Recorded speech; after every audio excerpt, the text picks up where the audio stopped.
যদি জওহরলাল নেহেরু সেদিন সেই বিতর্কিত নির্দেশটি না দিতেন, তবে কি আজকের পাক অধিকৃত কাশ্মীর বা POK এর আদৌ কোনো অস্তিত্ব থাকত? কল্পনা করুন 1948 সালের এক বরফ শীতল সকালের কথা। কাশ্মীর উপত্যকা তখন এক ভয়ঙ্কর রণক্ষেত্র, কিন্তু ভারতীয় বাহিনী তখন শত্রুর বাংকার একের পর এক গুড়িয়ে দিচ্ছে। পাকিস্তানি হানাদাররা প্রাণ ভয়ে পিছু হটছে, আর ভারতের চূড়ান্ত জয় তখন কেবল সময়ের অপেক্ষা। যুদ্ধের ফ্রন্টলাইন থেকে যখন সেনাপতিরা নিশ্চিত জয়ের বার্তা পাঠাচ্ছেন, ঠিক সেই চূড়ান্ত মুহূর্তেই দিল্লি থেকে উড়ে এলো এক রহস্যময় নির্দেশ: যুদ্ধ থামাও। কেন? ঠিক যখন ভারত জয়লাভ করছিল, তখন জওহরলাল নেহেরু কেন আচমকা নিজের সেনাবাহিনীকে থামিয়ে দিয়ে রাষ্ট্রসংঘের দরজায় গিয়ে দাঁড়ালেন? এটা কি নিছকে বিশ্ব শান্তির মোহ ছিল, নাকি ইতিহাসের পাতায় লুকিয়ে থাকা কোনো এক অদৃশ্য গভীর ষড়যন্ত্র? আজকের এই ভিডিওতে আমরা ধুলো জমা গোপন ডিক্লাসিফাইড ফাইলের পাতা উল্টে সেই সত্য উন্মোচন করব। আমরা খুঁজব সেই উত্তর, কেন নেহেরু প্যাটেলের মতো নেতার বাস্তববাদকে উপেক্ষা করে লর্ড মাউন্টব্যাটেনের কূটনীতির ফাঁদে পা দিয়েছিলেন। এই ভিডিওটি দেখার পর কাশ্মীর নিয়ে আপনার এতদিনের চেনা দৃষ্টিভঙ্গি চিরতরে বদলে যাবে, কারণ এটি কেবল কোনো যুদ্ধের গল্প নয়, ভারতের সার্বভৌমত্বের এক অপূর্ণ ও রহস্যময় উপাখ্যান। সময়টা 1947 সালের অক্টোবর মাস। দেশভাগের দগদগে ক্ষত তখনও শুকায়নি, আর এরই মধ্যে কাশ্মীরে ঘটে গেল এক ভয়ঙ্কর বিশ্বাসঘাতকতা। পাকিস্তানের মদতপুষ্ট কবায়লি বা উপজাতীয় হামলাকারীরা, যাদের পেছনে ছিল পাক সেনাবাহিনীর গোপন আশীর্বাদ, তারা অপারেশন গুলমার্গ কোড নামে কাশ্মীরে আক্রমণ চালালো। তাদের একমাত্র উদ্দেশ্য ছিল অস্ত্রের মুখে কাশ্মীরকে ভারতের থেকে ছিনিয়ে নেওয়া। দিশেহারা মহারাজ হরি সিং বাধ্য হয়ে ভারতের সাহায্য চাইলেন এবং সই হল সংযুক্তির দলিল। কিন্তু ভারতের জন্য এই ভূখণ্ড রক্ষা করা মোটেও সহজ ছিল না। ডিক্লাসিফাইড নথি এক ভয়ঙ্কর সত্য সামনে আনে। সেই সময় শ্রীনগর বিমানবন্দর পাকিস্তান দখল করার থেকে মাত্র কয়েক ঘন্টার দূরত্বে ছিল। শ্রীনগর হাতছাড়া হওয়া মানে পুরো কাশ্মীর চিরতরে হারিয়ে যাওয়া। সেই চরম সংকটে মেজর সোমনাথ শর্মার মতো বীরেরা বদগাম যুদ্ধে নিজেদের রক্ত দিয়ে শ্রীনগরকে রক্ষা করেছিলেন। ভারতীয় সেনারা তখন তেজে ফুটছে। তাদের লক্ষ্য বারামুলা, উরি, মুজাফফরবাদ হয়ে উপত্যকাকে চিরতরে হানাদার মুক্ত করা। কিন্তু যুদ্ধক্ষেত্রেই জয়ধ্বনি আর দিল্লির ক্ষমতার অলিন্দে চলা হিসাব নিকাশের মধ্যে তৈরি হচ্ছিল এক বিশাল ফারাক। মেজর সোমনাথ শর্মার আত্মত্যাগ কি শুধুই বৃথা যাবে? জয়ের দোরগোড়ায় দাঁড়িয়ে থাকা ভারতীয় সেনাবাহিনীকে কেন হঠাৎ থামিয়ে দেওয়া হলো? এটা কি শুধুই সামরিক কৌশল, নাকি এর পেছনে লুকিয়েছিল সুদূর প্রসারী কোনো কূটনৈতিক ফাঁদ? আমাদের তদন্তে উঠে আসবে এমন কিছু গোপন তথ্য যা আগে কখনো প্রকাশ্যে আসেনি। জানুয়ারির মাঝামাঝি 1948 সাল। ভারতীয় সেনাবাহিনী তখন রণাঙ্গনে অপ্রতিরোধ্য।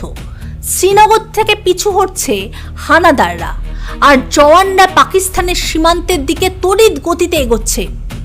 জেনারেল KM কারিয়াপ্পা সরাসরি দিল্লিতে বার্তা পাঠালেন, পাকিস্তানকে চূড়ান্তভাবে পিছু হটানোর জন্য আর মাত্র কয়েকটি সপ্তাহ দরকার। তাহলে নেহেরু কেন দ্বিধায় ভুগছিলেন? ইতিহাসবিদদের মতে এই রহস্যময় সিদ্ধান্তের পেছনে তিনটি মেরু কাজ করছিল: নেহেরুর অতি আদর্শবাদ, সর্দার বল্লভভাই প্যাটেলের বাস্তববাদী চিন্তা এবং লর্ড মাউন্টব্যাটেনের ব্রিটিশ কেন্দ্রিক গোপন কূটনীতি। আমাদের হাতে আসা গোপন নথি বলছে, মাউন্টব্যাটেন বারবার নেহেরুর কানে বিষ মন্ত্র দিচ্ছিলেন যে কাশ্মীর ইস্যু আন্তর্জাতিক মহলে না তুললে ভারত একঘরে হয়ে যাবে। ব্রিটিশরা তখনও চায়নি যে এই লড়াই দীর্ঘায়িত হোক, কারণ এতে তাদের কৌশলগত স্বার্থ নষ্ট হচ্ছিল। প্রশ্ন হলো, কেন নেহেরু নিজের সামরিক জেনারেলদের রক্তের ওপর আস্থা না রেখে ব্রিটিশ গভর্নর জেনারেলের কথায় কান দিলেন? তিনি কি সত্যিই ভেবেছিলেন রাষ্ট্রসংঘে গেলে পাকিস্তান দোষী প্রমাণিত হবে, নাকি তিনি ভয় পাচ্ছিলেন পাকিস্তানের পতন ঘটলে ভারতে এক নতুন উদ্বাস্তু সংকট তৈরি হবে? কিছু গোপন তথ্য এও ইঙ্গিত দেয় যে তৎকালীন মন্ত্রিসভা ভয় পাচ্ছিল দীর্ঘস্থায়ী যুদ্ধে ভারতের ভঙ্গুর অর্থনীতি হয়তো ভেঙে পড়তে পারে। জেনারেলরা যখন অস্ত্র দিয়ে যুদ্ধ জেতার স্বপ্ন দেখছেন, নেহেরু তখন আন্তর্জাতিক নিষেধাজ্ঞার ভয়ে কাঁপছেন। সামরিক দৃষ্টিতে সেই সময় যুদ্ধ থামানো ছিল একটি আত্মঘাতী সিদ্ধান্ত, ভারতের ইতিহাসের এক অন্ধকার অধ্যায়। 1948 সালের 1 জানুয়ারি ভারত আনুষ্ঠানিকভাবে রাষ্ট্রসংঘের দরবারে অভিযোগ জানালো। ভারতের সরল প্রত্যাশা ছিল রাষ্ট্রসংঘ পাকিস্তানকে আগ্রাসী ঘোষণা করে সেনা প্রত্যাহারের নির্দেশ দেবে, কিন্তু ঘটল এক অভাবনীয় বিশ্বাসঘাতকতা। পশ্চিমা দেশগুলো, যাদের কাছে ভারত পাকিস্তানের কোনো আলাদা পরিচয় ছিল না, তারা ইস্যুটিকে একটি বিবাদ বা ডিসপিউট বানিয়ে দিল। ভারত চাইল বিচার আর উপহার পেল এক অনন্তকালীন গোলক ধাঁধা। কিন্তু কেন এই কুটচাল? এর নেপথ্যে ছিল স্নায়ুযুদ্ধ বা কোল্ড ওয়ারের অদৃশ্য ছায়া। ব্রিটিশ ও আমেরিকানদের তখন সোভিয়েত ইউনিয়নের ওপর নজরদারির জন্য পাকিস্তানকে খুব প্রয়োজন ছিল। কাশ্মীরকে তারা ব্যবহার করল দাবার ঘুঁটি হিসাবে। নেহেরু এই পশ্চিমা কূটনীতির গভীর ষড়যন্ত্র বুঝতে পারেননি। রাষ্ট্রসংঘের নিরপেক্ষতার ওপর তার অন্ধবিশ্বাসী কাল হল। ফলস্বরূপ রাষ্ট্রসংঘের মধ্যস্থতায় যুদ্ধবিরতি ঘোষিত হলো।